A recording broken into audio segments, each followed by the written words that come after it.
دن میں کسی بھی وقت یا صبح صبح 3 مرتبہ ان کلمات کو پڑھ لیں، انشاءاللہ اللہ کی رضا اور خوشنودی حاصل ہوگی۔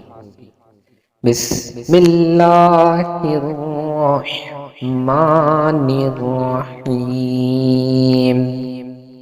رضیت باللہ ربا وبالاسلام دینا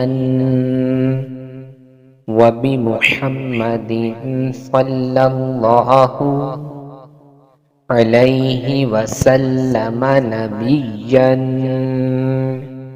اللہم انی اشہدک